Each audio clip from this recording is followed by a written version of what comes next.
Welcome to our channel we focus. আর নিয়ে এসেছি আরও একটা নতুন ধরনের ব্লগ। তো কাল রাতে আমরা সকলে মিলে গিয়েছিলাম আমাদের বাড়ির কাছেই মতুয়া সম্মেলনে। তোমরা যারা আমার ভিডিও দেখো তারা আমার চ্যানেলে এর আগের 2 বছরেরও এই সম্মেলনের ভিডিও দেখতে পারবে। আর এই একটা বছরে আমরা এই একটা দিনের জন্য বলতে গেলে পাড়ার সকলেই ওয়েট করি, খুব মজা হয়। তো আজকেও কাল রাতেও আমরা 8:30 নাগাদ চলে গিয়েছিলাম। আর গিয়ে দেখছি লোকে তো পা দেওয়ার জায়গা নেই, কিন্তু সকলেই আশায় রয়েছে কতক্ষণে দলগুলো আসবে। আর এই হলো মন্দির, টেম্পোরারিভাবে বানানো হয় কিন্তু কত সুন্দর করে সাজিয়েছিল। তো তোমরা এবারে দেখতে পারবে একে একে কিভাবে দলগুলো আসছিল। আর সবাই কিন্তু এরই অপেক্ষা করে ওখানে। তো দেখে নাও তোমরা।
তো এইভাবেই একে একে দলগুলোকে দেখছিলাম। আর অনেক দল এসেছিলো, তো প্রায় 1 থেকে 1.5 ঘন্টা দাঁড়িয়ে দেখার পরে তারপরে একটু খিদে পেয়েছিল বলে মেলাটা ঘুরতে গেলাম। মেলায় আর ঘোরার মতন কি আছে, একই তো দোকান। তবে এই ক্রাঞ্চিসটা আমার খুব পছন্দ হয়েছিল, তাই জন্য ওটা একটা কিনলাম, একটা ক্লিপ কিনেছিলাম। তারপরে এই মাটির শোপিসের দোকানের সামনে আসলে তো আমার সরতে ইচ্ছা করে না।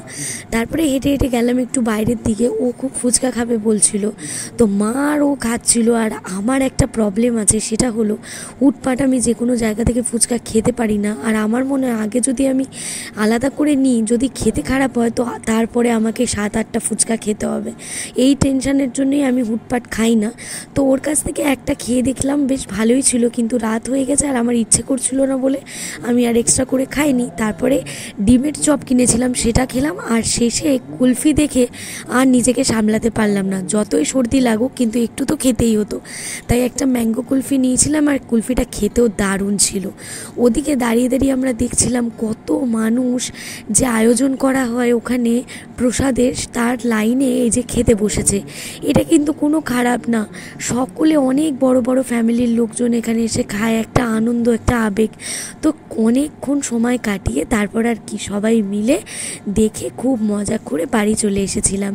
তো ছোট্ট ভিডিও ছিল, তোমাদের কেমন লাগলো আমাকে জানিও। আর ভিডিওটা ভালো লাগলে লাইক করে দিও, কমেন্ট করো। যারা নতুন দেখছো আমার চ্যানেলটাকে অবশ্যই সাবস্ক্রাইব করে দিও। আর মতুয়া যারা সম্প্রদায় তারা তো অবশ্যই সাবস্ক্রাইব করে দিও। টাটা।